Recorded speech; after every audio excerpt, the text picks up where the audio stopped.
Tony Stewart gets his third win of 2001. He wins the Sharpie 500 at Bristol. Last lap change of position. Ricky Rudd gets by Rusty Wallace, and Rusty's obviously not happy at the tactics. And Dale Jarrett spins down in the corner. Tempers. Right to the very end. Wallace, clearly some hot tempers after the race with you and Ricky Rudd. What happened at the end of the race? I just got racing order in turn 3. I got a little bump from behind and lost a position. That's about it. Just a Bristol racing. A little retaliation? No, I just couldn't get stopped. All right. Tell us about the, well, some are calling an incident on the last lap with Rusty. Well, I'm not really sure. Evidently, Rusty's brakes went out about 3 or 4 laps ago. I was able to catch him, got into him a little bit, and I guess when the race was over, his brakes really didn't work. So they're paid to favor, I guess. Man, after the race, an altercation between Ricky Rudd and Rusty Wallace. Something you really don't expect Rudd to be involved in because he wasn't involved in many confrontations in his NASCAR career. But he had upset Rusty Wallace, and Rusty Wallace had upset him. And after the race, Wallace drove right into the back of Rudd, sending him up the track and destroying the rear of his race car. After the race, Rudd was extremely upset with Wallace at what had happened on the racetrack. And honestly, would you blame him? Greg Biffle, Jeremy Mayfield. Oh, who's that? Tony Stewart. Punched into the side of Greg Biffle's car. Getting caught up in somebody else's mess. Man, oh man. Look at this. Stewart trying to get away. Hello, Biffle. And that 16 car. And Jeremy Mayfield also involved. You see the left rear tires flat on Jeremy's car. So 2 of the drivers in the chase for the Nextel Cup involved in a mess. Oh, I see. This is a payback from the earlier spin out with Robbie Gordon. That's exactly what it is. And like I said, unfortunately, you get guys that have nothing to do with that running for the championship. Remember earlier we saw the 31 car being spun by the 16, and this time that's the payback. But this is pretty obvious that this was a payback, and this is what needs to be done, and I commend NASCAR for it. This time they looked at the tapes and said, we're going to penalize Robbie Gordon 2 laps for rough driving. The 2004 chase brought a lot of controversy between fans. Was it valid? Was it going to be a legitimate point system? But one thing was for sure, having non-competitive cars race on the track as the chasers was big controversy because it could involve them in accidents. Just like when Robbie Gordon intentionally crashed championship contender Greg Biffle in the very first race to chase, crashing out Tony Stewart and Jeremy Mayfield. NASCAR would immediately black flag Robbie Gordon, holding him on pit road for multiple laps. On Easter of 2023, Ryan Preece and Kyle Larson exchanged bumpers and doors as they were extremely upset with one another. It started off when Kyle Larson tried to clear himself off of the turn, walling Ryan Preece. Later, Ryan Preece returned the favor while spinning Larson down the backstretch hard into turn number 3. And they crashed 4 times down the straightaway, Larson and Preece, and it's Larson in the wall. The 11th caution of the night, the 5 and the 41.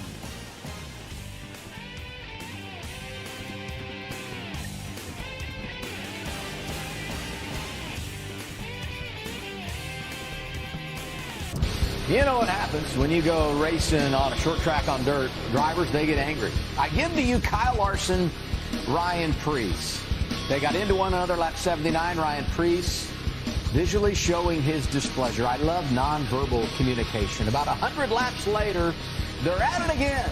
And this time, Ryan Preece said, I've had enough. Take this, Larson, you NASCAR champion. Here are the drivers after the race. I don't race dirt.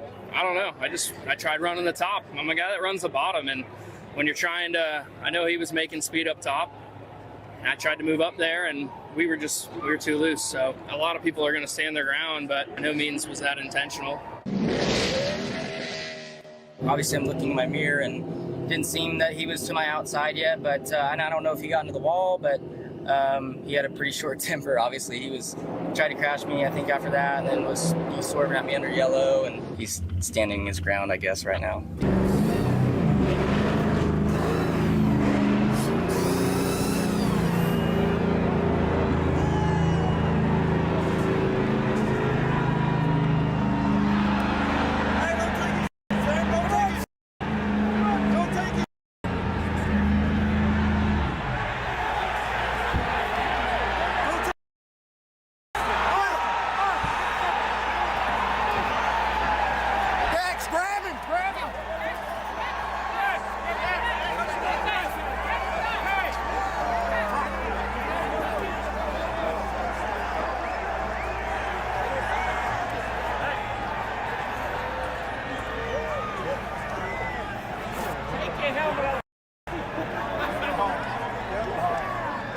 With the most dominant car of the night, Ty Gibbs was actually able to somehow lose this race to his teammate Brandon Jones, and in the process he was battling Sam Mayer for $100,000.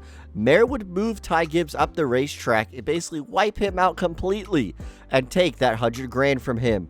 After the race, Ty Gibbs was furious as he would drive in the back of Sam Mayer, and then the confrontation would break out on pit road. With Ty Gibbs with his helmet on and Sam Mayer screaming in his face, this broke out in a huge brawl that we haven't seen in the NASCAR Xfinity Series in some time. Ty Gibbs would immediately be called to the NASCAR hauler, and Sam Mayer. Sam Mayer said that Ty Gibbs' punches didn't land, but his face says otherwise. What do you have to say about this? It's just racing, I guess. It's just I would have liked to won. It's been a long time since I won, but it's been a long time since Jeff won too, and I know he won it real bad too. You think that, I mean, that's obviously why it was such a fight. You guys are both hungry for this win. Yeah, we're real hungry for it. It's been a long time since I won. I guess my day's coming, but man, I've tried real hard, and they get nailed in the rear end in the last lap and turned sideways. I didn't expect it. But I got behind that 25 car, just couldn't get around them. The lap car slowed me down, and when I got to them, I knew I was going to have a problem. And I lost the air to the front. It allowed Jeff to get up on me in my rear end, and just enough to he just got to me where he could hit me. I was trying desperately to knock the out of him. I just couldn't catch him. All right. Rusty will be back again very soon, guys, on a track near you, Marty. This is by far the most iconic moment of the early 2000s at Bristol Motor Speedway, when Rusty Wallace on a long losing streak as well as Jeff Gordon were battling out for a win with under 5 laps to go. Gordon would make his move as he hit Wallace in the rear, sending him up the track, aka the famous bump and run. Gordon would pass Wallace and then end up taking home the victory at Bristol that very night. Unfortunately for Wallace, he was unable to win that season, but man, it wasn't for the lack of trying, as this created for some great moments at Bristol. This just shows that we need more drivers like this in now day and age. You don't see drivers going for the win like this being upset with one another after a race. But regardless, this just created for one of the most classic races at Bristol that we've ever seen in our lifetime. And hopefully we can have more moments like this in the future. Oh, into the walls, the 22 of Logano. The 11 put the 22 of Logano into the wall as they came off of 4. And there's some heavy smoke out of the 22, left rear tire run. When battling for the playoff position coming off of turn number 4, Hamlin nosed ahead by Joey Logano by just inches, sliding up into Logano, putting him in the wall. Ultimately, Joey Logano's tire would go down, costing him multiple spots and a ton of points, hurting him with a shot at a championship.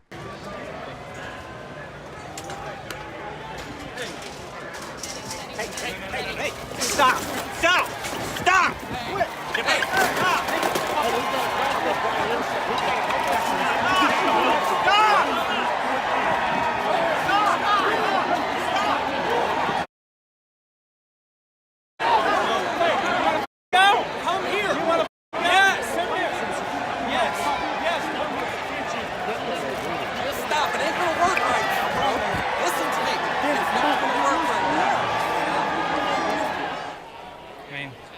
He would probably say, short track racing.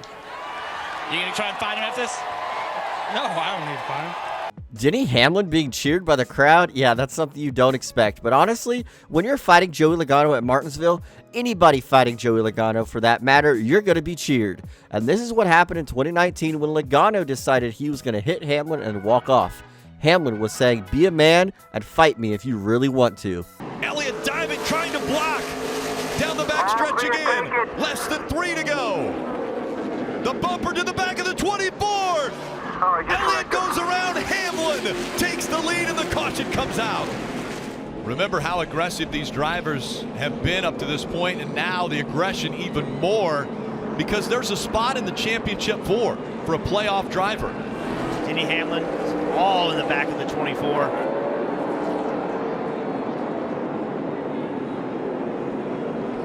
Up into the wall. Flag came out going down the backstretch. You see the 24 showing his displeasure and how he was raced by Denny Hamlin.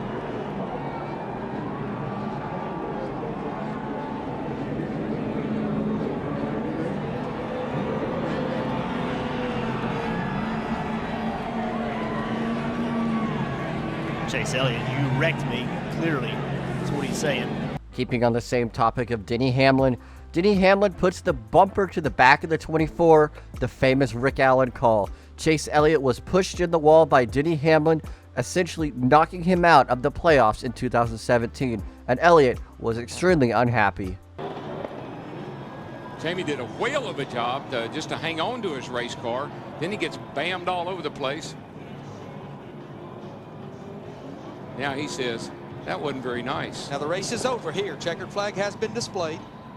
He's hunting that 17 car. Trying to figure out exactly where do I want to hit him at. I just rub into him a little bit, and then Matt says, okay, so hopefully you're finished. Oops, maybe you're not. I had that coming, thank you. And Kenseth cleared by Logano, maybe no! Kenseth takes him out! Logano into the wall! Caution comes out and the crowd roars!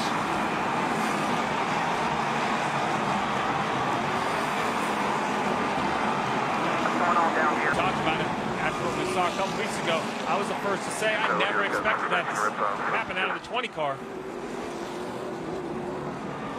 Helmets coming off of the crew members of the 20.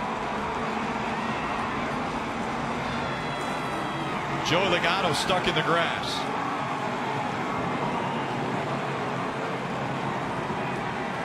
If the 20 of Matt Kenseth can continue, NASCAR has said he will be parked.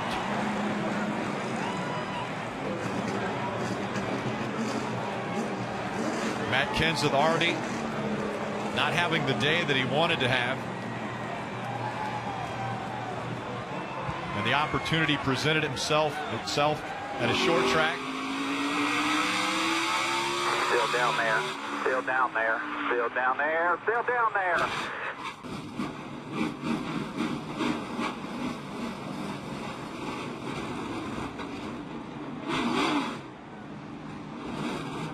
Joey, are you surprised?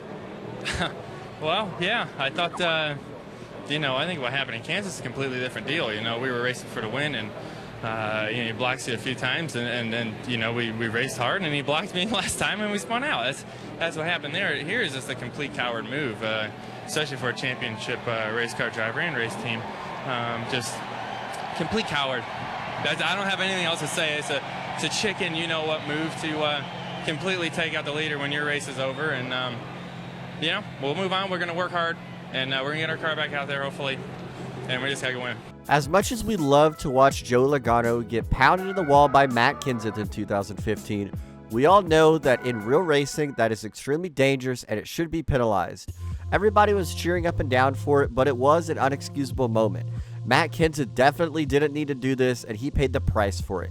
Kenseth would be suspended for 2 races and would only race one more time in 2015. But honestly, as a NASCAR fan, it was kind of worth it. Unless you were a Logano fan, you loved to see this. It was drama and it was amazing. But ultimately, this costed Joey Logano a championship, and this could have been his first ever championship he ever got in the NASCAR Cup Series. It's just a what it could have been moment. So Joey Logano could be a 4-time champion if this didn't happen. Real big time going into turn 1. Boy, Kyle Busch got a great run off turn 2 down the back straightaway. You know he'll pack it down into turn 3. Oh, he's boogieing down in there, baby. But will it stick? And Junior gives him the bottom. Car washes up. Junebug's got that high line. He wants to run it, but I tell you, that 18's going to get under him right here. 3 to go. Here he goes. Junior goes up the hill. Let's see if he can get a bite on the bottom of the racetrack. They'll be side by side down the back straightaway. Ooh, man, that was tight off turn 2. He's got him. I believe he's got him this time. Oh, he turned him. No. Oh, he turned him. No.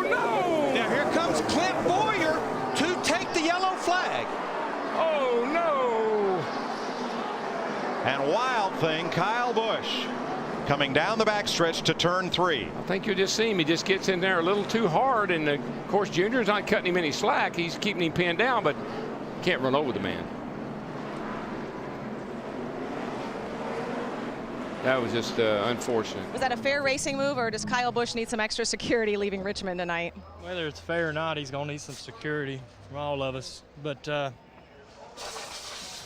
know, I haven't seen the replay. Tony Jr. said he looked like Kyle got loose underneath me, and that happens.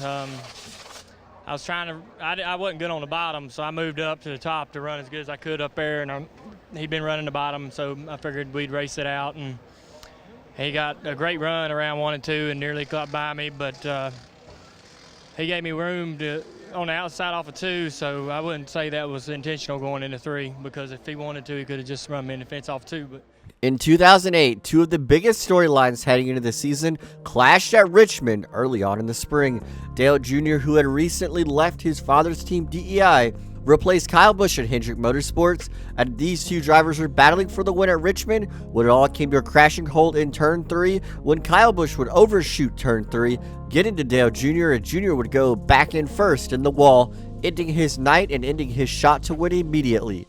The crowd would erupt in boos and disbelief at what they had witnessed, and Dale Jr. was displeased with Busch. But he wouldn't remember, because the next time they would go to Richmond, something would happen. I don't know how good his memory is, but I'm pretty sure he can remember back to May. It's really impressive. He's able to hang this time. They've been working on that car. They got together. And Kyle Busch goes around. Didn't wait 185 laps, Dale. Yeah, I guess I was wrong about that. I think you meant 2 laps. Twice today, I meant. I don't. That didn't look intentional to me. That's all right. It looked like they were just racing hard. It looked like a payback, but it looked like just hard racing to me. Well, there's certainly going to be different One opinions. inside. Stay low. Keep digging there. Caution's not out. All Kyle Busch knows is he got hit and he wrecked his car.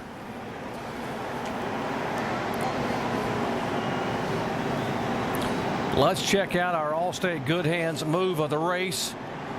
You see Kyle Busch going over car. Look at Tony Stewart just getting by. Kevin Harvick also. And Terry Labonte, the leader, is spinning, and Dale Earnhardt takes the lead. What happened? You wonder if it's oil from his brother's car, the 18 car, Bobby Labonte. He went a lap. It looks like he will. Man, oh man, look at Labonte go. He's got second, and they're coming up on 2 laps to go. He's going to catch him. Can he pass him? This might be deja vu all over again, but in reverse. And Labonte inside of Earnhardt. He taps him going into the 3rd corner. He gets way down on the apron of the track, coming to the white flag. There's a leader change, and Labonte takes the lead. And meanwhile, Ricky Rudd trying to... Oh, and Earnhardt spins him out. Oh, man. And Tony Stewart is involved in the crash, as is Mark Martin, Sterling Marlin, and several others. Dale Earnhardt takes the checkered flag. Terry got into me in the middle of 3 and 4, and I was going to get back to him and just rattle him. I wasn't going to wreck him, but I got to him and he turned him around. So didn't mean to really turn around, meant to rattle his cage, Joe. Every year when NASCAR goes to Bristol, it is a must-watch in television or in person. No matter where you are, you want to be sitting and watching the Bristol night race. And in my opinion, this race was the race that started it all of creating Bristol what it is today. Terry Labonte was leading the race until a caution came out and he actually spun out trying to slow down. He would take 4 tires and fuel to get his car back ready for the restart, and hopefully he can gain some more positions on the racetrack. But nobody expected what was to come for Terry Labonte. He was able to drive through the field, and with 4 laps to go, he was up to 3rd place as he passed Jeff Gordon, and then he went down in the turn and passed Tony Stewart. He was on a mission to get this victory back to what he believed was his. When he got to Dale Sr., he didn't wait for him, as he would send it in on Sr., moving him up the track and creating a hole that he was in. He would get right next to Dale Sr. and be door-to-door with him, until Sr. would retaliate, spinning him out immediately and taking home the checkered flag. Now he's struggling. Let's see what happened here down in the corner. Denny, little contact right there, pushes the 1 up the racetrack. Partner. Well, guys, we see these two, the 11 and the 1, race each other so tightly. I asked our Chastain's crew chief, Phil Surgeon, about that and said, do you talk about this? Because this is obviously becoming something that's gone longer than just 1 week. And he said, yes, we absolutely have talked about it, but we all agreed. We're here to race. We're not going to race him any differently. If he's in front of us, we're going to try and pass him. And we don't ask him to race any differently. We cannot do that. We just have to race. And if he chooses to do something out of our control, meaning the 11, then so be it. After dominating the 2001 1 season. Heading into the final race of the season at Loudon, New Hampshire, Jeff Gordon wanted to just finish out the season with a win, but Robbie Gordon stood in his way. They ended up making contact, leaving Jeff Gordon extremely upset post-race. Robbie Gordon would ultimately take home the win that day, leaving a bad taste in Jeff Gordon's mouth, just like he said in his post-race interview. Everybody thought you couldn't make me mad. You can make me mad. I can. Everybody. You know, anybody really. But that 31 certainly did today. He should be embarrassed right now to win that race. It was going to be a heck of a battle. I mean, it was between me and him anyway, you know. And I just wish it would have been done fair and square instead of just knocking a guy out of the way. And we had some lap traffic to go through. And you got to be patient. I don't care if there's 15 laps to go. You got to know how to be patient. And, you know, it just didn't happen that way. I was mad. You know, I mean, at the time, hey, I understand why guys do that kind of stuff. I just wish I would have taken his, you know, tire down or something, at least so he wouldn't have won the race. I mean, I just didn't do a very good job of it. But, you know, it's not what you want to do. It's not sportsmanlike, I know. But, hey, man, I didn't think it's sportsmanlike what he did to me, and they didn't penalize him. So. Ricky Rudd makes contact with Dale Sr. on the final lap at North Wilkesboro, sending them both around, giving the win to Jeff Bodine. Dale Sr. was extremely upset post-race interview, saying that NASCAR needs to fine Ricky Rudd. Dale Earnhardt as they go into turn number 1 and both of them spin. And Jeff Bodine takes the lead. Earnhardt spins along with Ricky Rudd. Here comes Jeff Bodine, who'll come down and win the Holly Farms 400. Bodine wins. And I just told all of them to be cool, you know. We just can't afford no trouble now. We give it our best shot. That's the way it goes. Now they're looking up pit road now. The crews are going up pit road. Everybody's headed up pit road right now. Both the Childress crew is on its way up pit road, and also the Quaker State crew on the way up pit road. Dale and I got together. His Hamlin went away after that last restart, and I got on the inside of him. I felt like he came down on me. I don't know. All I know is we got together. You know, I hated that happening. We were going to have a good run for the victory there. You guys had a conversation after this was all over. What was said? I think we're discussing the weather. I believe that talking about a pretty warm day out there today. Ricky Rudd with a good run, but it didn't end in victory lane for him here this afternoon. Everybody's caught, and the weather is very nice indeed. And here's a replay now of the action that occurred when the two came into the pits. That's Chocolate Myers, who is having a discussion with some of the members of the Ricky Rudd team. There's Larry McReynolds holding back one of the other members, and here comes a NASCAR official to say, okay, guys, cool it. The race is over, and there's no sense crying over spilled milk. How will this affect your championship view from here on? You get 3 more to go. What do you think? They ought to find it some. Let make him sit out the rest of the year. Clint Boyer was intentionally crashed by Jeff Gordon, knocking him out of championship contention in 2012. Boyer had his one and only shot in 2012 to win a championship. If he finished good that race, this would have catapulted him to almost the championship lead, just a few points behind Brad Keselowski. With just a handful of laps to go, it all went up in smoke as Jeff Gordon walled Clint Boyer. He's turning Clint Boyer into the wall. That was a real act of a champion. It's the most cowardly non-championship shit I have ever seen in my life. What a coward. Conflict.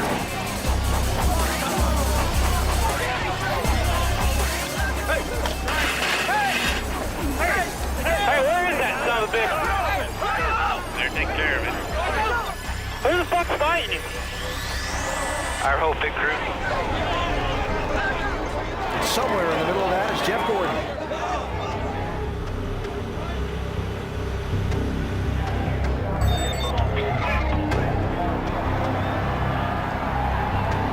Get back! Get back, 15!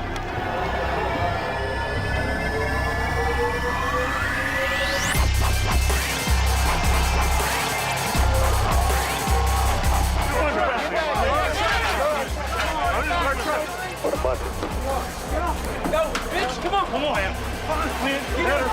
Get in. That is fucking chicken shit. Get in, come on. During the 2006 Food City 500, Jeff Gordon and Matt Kenseth were battling hard for a top 5 position. Matt Kenseth got into the back of Jeff Gordon, spinning him around, and Gordon was extremely upset post-race. white flag. Jeff Gordon. Hey, look at this. The 24 just went around. And here's what happened between Jeff Gordon and Matt Kenseth. I think there was some other contact before that, though. I think that's how Jeff got by Matt.